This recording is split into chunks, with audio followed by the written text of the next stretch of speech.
Viral fever, કોરોનાથી fever, પછી dengue, chikungunya, મલેરિયાથી fever, અત્યારે મિસ્ટ્રી ફીવર આવી ગયો. પછી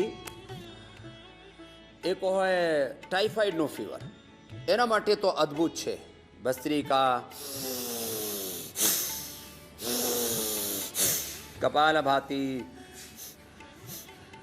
અનુલોમ વિલોમ, આ તો બધું આપણે કરવાનું છે. ભ્રામરી, ઉદ્ગીત, યોગાસન, પ્રાણાયામ, સૂક્ષ્મ વ્યાયામ, એ તો કરવાનું છે. એની સાથે સાથે આજે આખા બુખારનો કેવી રીતે તમે ઘરે જ રહીને ટ્રીટમેન્ટ કરી શકો છો અને એનો જડથી સમાધાન, એનું પરમાનન્ટ સોલ્યુશન. જ્યારથી હું યોગની શરણમાં છું મને બુખાર થયું જ નહીં. કેટલા વર્ષો થઈ ગયા, યુગો થઈ ગયા. 3 દશકોથી મને ફીવર નહીં થયું. શાના માટે? કોઈ બુખારની તાવની દવા જ ન લીધી. આ મુનક્કા, આ અંજીર અને આ છે ખૂબકલા. 2 ગ્રામ ખૂબકલા, આ 10 મુનક્કા અને 3 અંજીર, આટલું એક માણસ માટે પર્યાપ્ત છે. એને પીસીને ને પાણીમાં ઉકાળીને પછી એને ગાળી લો. આ પી જાઓ. 3 વાર પી લો. ટાઇફોઇડ તરત સારું થઈ જાય. સૂક્ષ્મ વ્યાયામ, પ્રાણાયામ, આટલું જ ઘણું થયું. જેને ફીવર છે એના માટે સૂક્ષ્મ વ્યાયામ, આ બધું સૂક્ષ્મ વ્યાયામ. હાથના પગના સૂક્ષ્મ વ્યાયામ, હાથના અને પગના આ સૂક્ષ્મ વ્યાયામ અને પ્રાણાયામ આટલું જ કરી લે. જેને તાવ આવે વધારે, એ વધારે તો કરી નહીં શકે. આમ જ પણ એનાથી કશું થાય નહીં. આમ માંદો પડી જાય, અશક્ત થઈ જાય, તો સૂક્ષ્મ વ્યાયામ તો બધા જ કરી શકે છે. હાથના પગના સૂક્ષ્મ વ્યાયામ. અને આમ જેમ ટાઇફોઇડમાંથી બતાવ્યું, ગામમાં મોતી જ્યારે કે એક વાર જ્યારે થઈ ગયું ને આખી જિંદગી એક માણસ ઉભરી નહીં શકે, કમજોર રહે, નબળો રહે. આવું અમે સાંભળ્યું છે નાનપણથી. પણ આ ટાઇફોઇડ 100% સારું થાય. એલોપેથીમાં એનો કોઈ દવાઈ નહીં. જે કોર્સ કરતા હોય ને ટાઇફોઇડનો, ફરીથી ટાઇફોઇડ થાય અને આખી જિંદગીનો અસર રહે. એ આંતરજ્વર હોય. પછી બીજું સામાન્ય જ્વર, આમ વાયરલ ફીવર થઈ જાય તો શું કરવાનું? એના માટે સામાન્ય ફીવર તો ગળો અને લવિંગ અને તુલસી, એનાથી જ મટી જાય. એકદમ સરસ ઉપાય બતાવું છું. જુઓ, સૂક્ષ્મ એમ કરતા કરતા જ મારી વાત ગૌરથી સાંભળજો.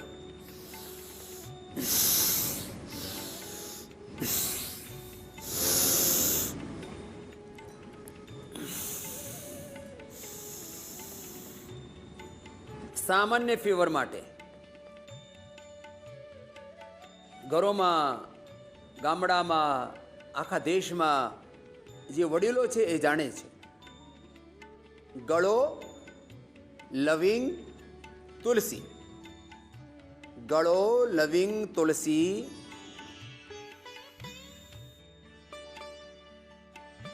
એને બહુ જ જૂનું જ્વર હોય તો ચિરાયતા અને કુટકી, કટુ, કડિયાતું, આમ તો પંચકોલ, પીપલ, પીપળા, મૂળ, ચિત્રક, ચવ્વે, સૂંઠ, એનો ઉકાળો પણ એ જ્વરનાશક છે.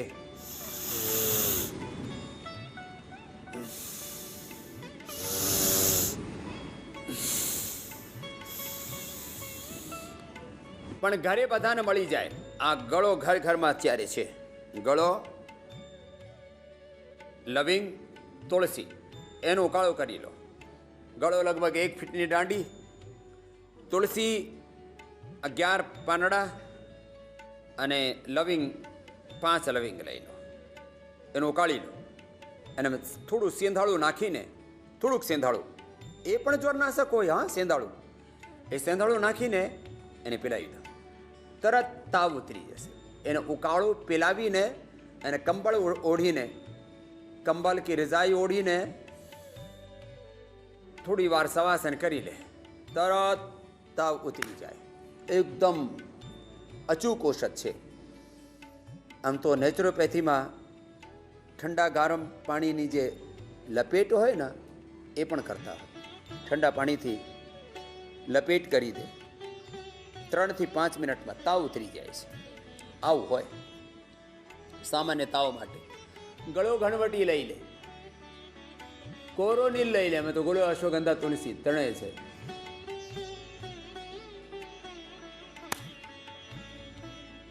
સામાન્ય જ્વરમાં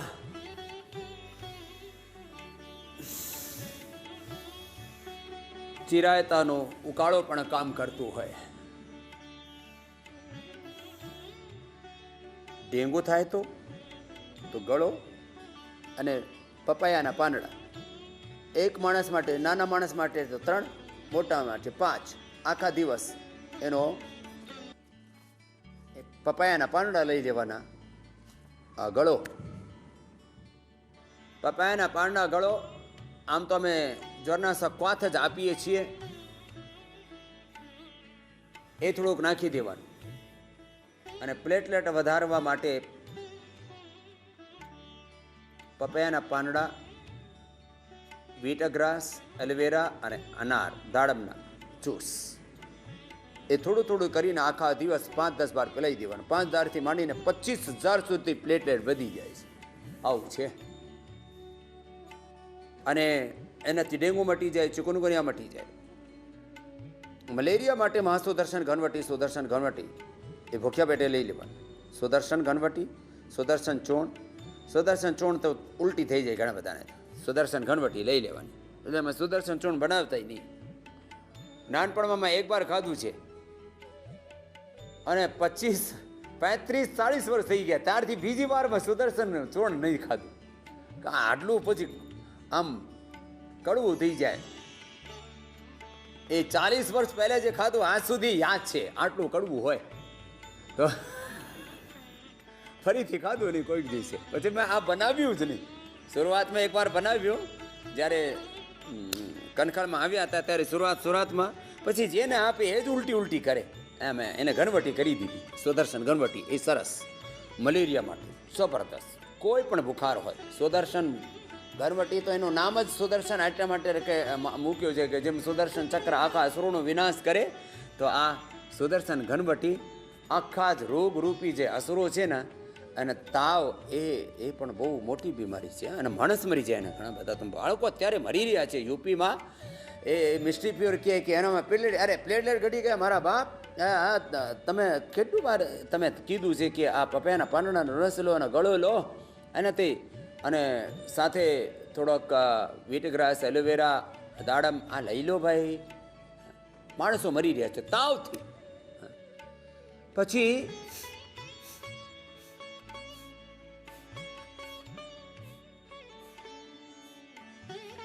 જેને ડેન્ગુ થઈ જાય અત્યારે જે મિસ્ટ્રી ફીવર છે એના માટે પણ એ પણ ડેન્ગ્યુનો જ પરિષ્કૃત રૂપ છે.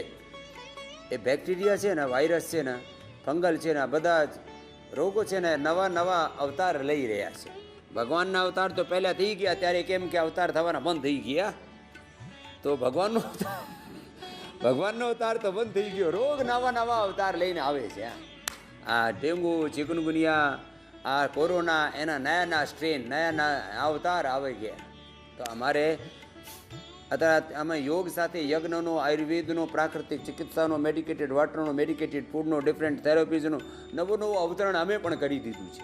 કોઈ પણ જાતનો જ્વર હોય તો તમે સામાન્ય રીતે ગળો જ પી લો. એનાથી ઇમ્યુનિટી વધે. બુખારના 4 મુખ્ય કારણો છે. 1, બેક્ટેરિયા, વાયરસ, ફંગસ. કોઈ પણ બેક્ટેરિયા, વાયરસ, ફંગસથી ફીવર થાય. બીજું, વાત, પિત્ત અને કફનો અત્યંત વેગ હોય. બહુ વાત હોય ને, બહુ આ સાંધા દુખ્યા ને, બહુ દુખ્યા કરે. બહુ જ વાતનો પ્રકોપ હોય, એનાથી વાત જ જ્વર થાય. બહુ પિત્ત વધી ગયું હોય એટલે વમન કરાવે, એનાથી બુખાર સારું થાય. બહુ કફ વધી ગયો હોય, શ્વાસ લેવાય જ નહીં, આમ કરતા હોય આખું, હા, એનાથી બુખાર થાય. વાત, પિત્ત, કફથી બુખાર થાય. પછી એ કોઈ પણ અંદર શરીરમાં ઇન્ફ્લેમેશન હોય ને, સૂજા હોય ને અંદર, કોઈ ફૂડ ઇન્ફેક્શન થઈ ગયું હોય, કોઈ પણ વિજાતીય તત્વ શરીરમાં વધારે થઈ જાય ને, શરીર પોતે ટેમ્પરેચર વધાવે એને મારવા માટે, એટલે બુખાર આવે, તાવ આવે. અને કમજોર માણસને તો બધી જ બીમારીઓ થાય, એ તો એનું તો કોઈ ઠેકાણું જ નહીં.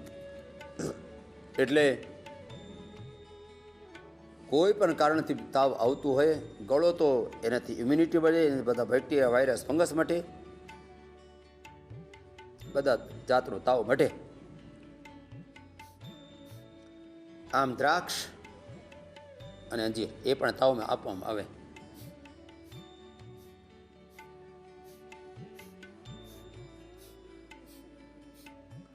પછી જેને આ ચિકનગુનિયા થઈ જાય ને તો આખા સાંધા જામ થઈ જાય.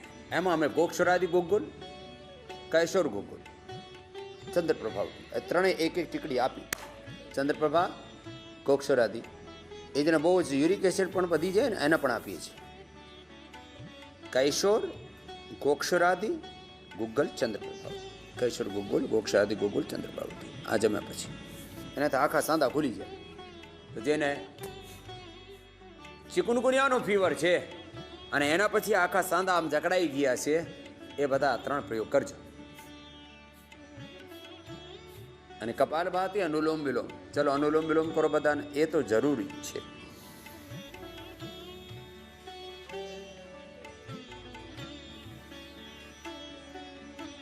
અને અમે જે ઉપાય બતાવી રહ્યા છીએ ને, હું દરરોજ કહું છું, રિસર્ચ, એવિડન્સ, એક્સપિરિયન્સ બેઝડ. તમને યોગ, યજ્ઞ, આયુર્વેદ, પ્રાકૃતિક ચિકિત્સા, હોમ રેમેડી જે પણ અમે બતાવીએ છીએ અહીંયાથી, એની પાછળ બહુ લંબો અનુભવ છે અમારો, લાખો કરોડો લોકો ઉપર. પછી એની રિસર્ચ, ઇનોવેશન, ઇન્વેન્શન સાથે, સાયન્ટિફિક વેલિડેશન સાથે અમે વાતો કહીએ છીએ. જે જ કારણ છે કે જે યોગ યુગોથી હતો, એ યોગને અમે એનો નવો અવતાર આપ્યું છે આખી દુનિયાના કલ્યાણ માટે. યોગાવતાર, આ યુગાવતાર છે યોગ. યોગ, યજ્ઞ, આયુર્વેદ, નેચરોપેથી, પંચકર્મ, ષટકર્મ, બસ્તી, શંખ પ્રક્ષાળન, જલનેતિ, સૂત્રનેતિ, નસ્ય, ત્રાટક, ત્રિફલાથી, હાઈવાસ, સ્નેહન, સ્વેદન, વમન, વિરેચન, સ્નેહન, સ્વેદન, વમન, વિરેચન, શિરોધારા, અક્ષિતર્પણ, એક સાથે આ બધું. લીઝ થેરાપી, અલાબુ, રક્તમોક્ષણ, લેપ લપેટ, મળ therapy, water therapy, acupressure, medicated water, medicated food, ઉપવાસ અને ઉપાસના. જે વધારે કશું નહીં કરી શકે, કપાલભાતિ, અનુલોમ વિલોમ એ જ કરી લો. જે વધારે કશું નહીં કરે, હું તો દરરોજ કહું છું.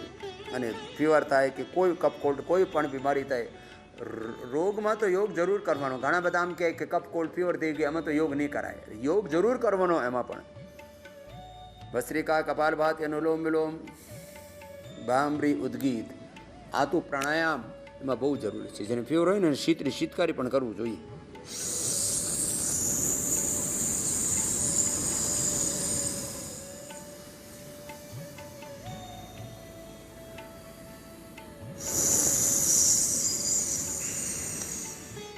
આ શીતળી, આ શીતકારી.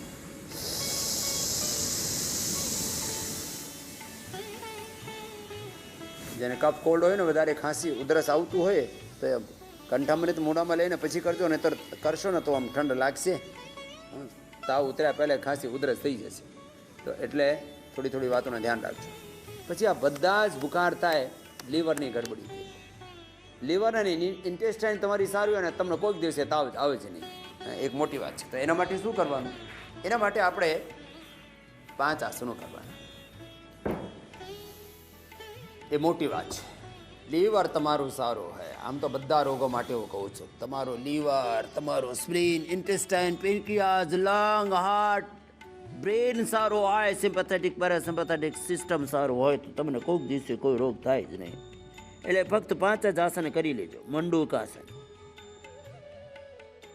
મંડૂકાસન, શસ્કાસન, યોગ મુદ્રાસન, વક્રાસન જે થાય એમાંથી 2-3 એ કરી લેજો. ભુજંગાસન કરી લેજો. ભુજંગાસન, મર્કટાસન, પવન મુક્તાસન, આટલું જ કરી લો. ફક્ત 5 આસનો કરી લો.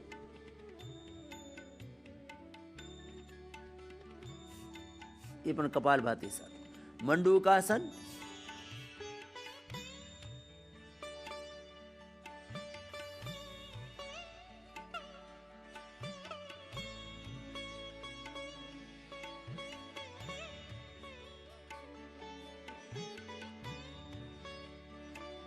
મંડૂકાસન, શશકાસન, યોગ મુદ્રાસન, આમાંથી 3માંથી એક થઈ જાય વધારે બહુ સારું થઈ જાય.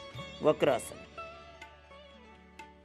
ભુજંગાસન, મર્કટાસન, એનાથી તમારું સ્ટ્રક્ચર ભાઈ સારું રહે અને સિમ્પેથેટિક સિસ્ટમ સારું રહે.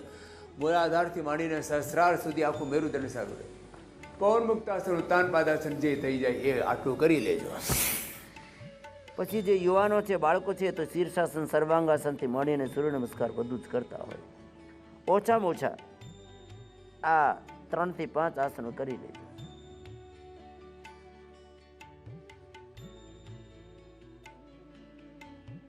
બે આસન કરવા માટે, ભુજંગાસન અને મર્કટાસન. 3 આસન પેટ માટે, પવન મુક્તાસન, મંડૂકાસન, શશકાસન કે યોગ મુદ્રાસન, વક્રાસનમાંથી જે થાય એ કરી લેજો.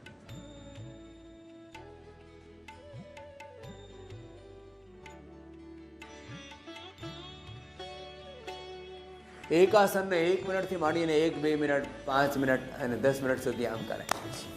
મંડૂકાસન જેનાથી થાય એ યોગ મુદ્રાસન કરી લેજો. જેનાથી નહીં થાય સુખાસનમાં બેસીને આગળ વળવાનો ના ધીમે ધીમે.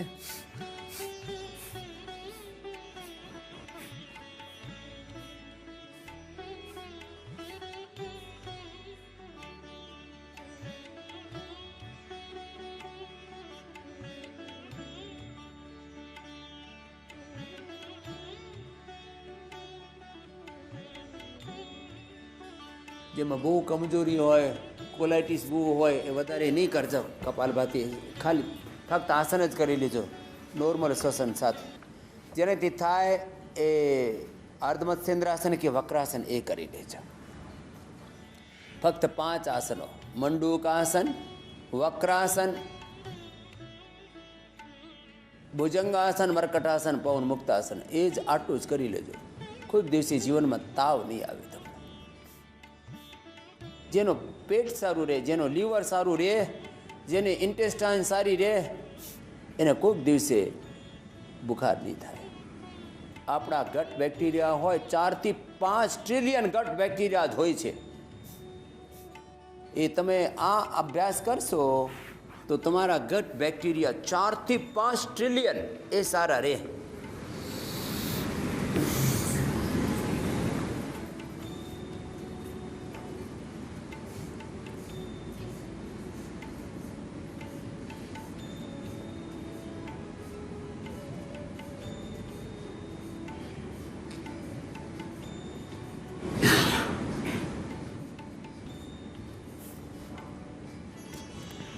એ તો 10-20 સેકન્ડ તમને પ્રતિકાત્મક અમે બતાવીએ છીએ. આ પછી ભુજંગાસન. ભુજંગાસન પછી મર્કટાસન, પવન મુક્તાસન. બસ આટલું જ કરી લેજો. તાવમાં તો એનાથી વધારે થાય જ નહીં. ભુજંગાસન કરતાય નહીં, આમ પણ નહીં બને તો મકરાસન જ કરી દેજો. આ સારું. આ તો બધા જ કરી શકીએ.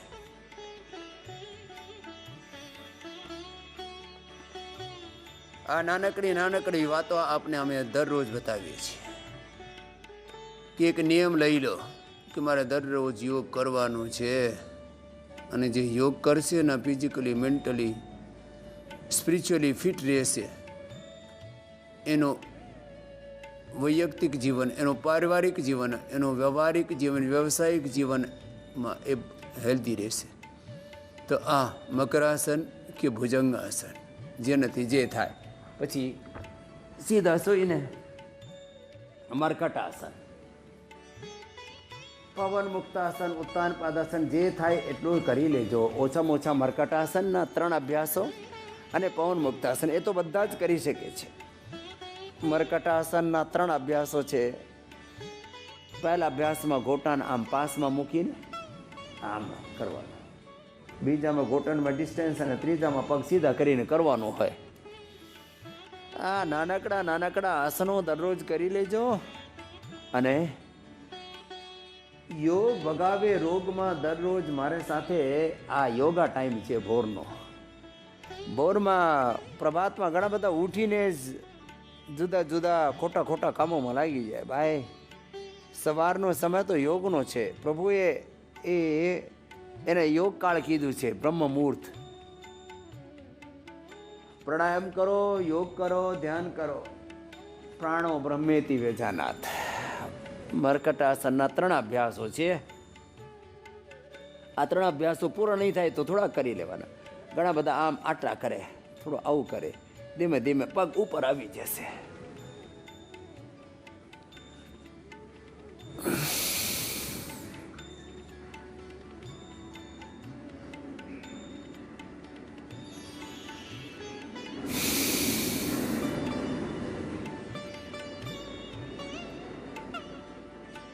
મર્કટાસન.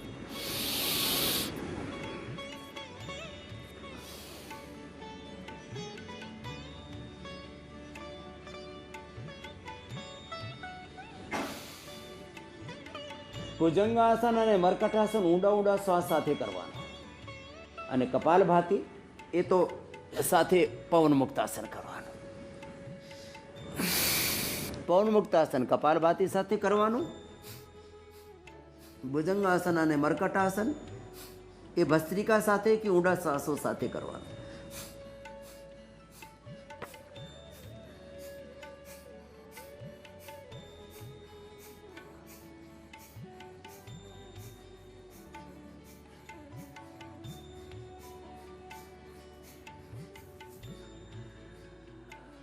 આટલા જ કરી લેવાના. અંતે શવાસન કરી લેવાનું. જેટલું આસન જરૂરી છે એટલું શવાસન પણ જરૂરી છે. આસનોના અંતમાં શવાસન.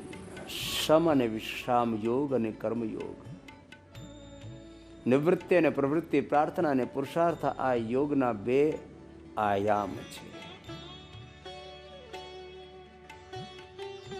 બધા જ યોગાસનો પછી શવાસન. આખા શરીરને શિથિલ કરી દેવાના. શરીર, ઇન્દ્રિયો, મન, પ્રાણથી, વિચાર, ભાવ, સંવેદનાથી પરે જે પોતાનો આત્મ સ્વરૂપ છે બ્રહ્મ સ્વરૂપમાં એમાં પ્રતિષ્ઠિત થઈ જવાનો એ શવાસન.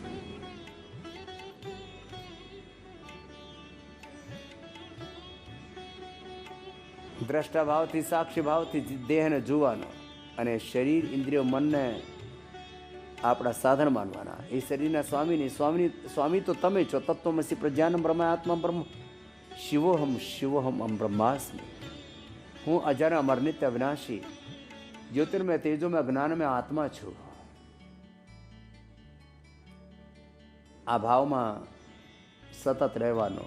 શ્વાસો પર ધ્યાન આપવાનો. એને આખા શરીરને પરમ વિશ્રાંતિ મળે.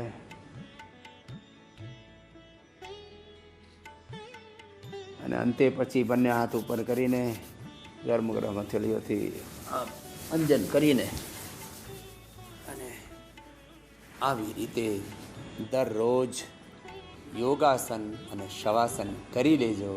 અને બધા જ રોગોથી મુક્ત થઈને, ક્લેશોથી, બંધનોથી મુક્ત થઈને, જીવન મુક્ત થઈને, દુર્વિચાર, દુર્ભાવના, દુર્ગુણો, દોષોથી, દુર્બલતાઓથી મુક્ત થઈને, સદજ્ઞાનથી, સદભાવથી, સદગુણોથી યુક્ત થઈને દિવ્ય જીવન જીવવાનો આ માર્ગ છે યોગ.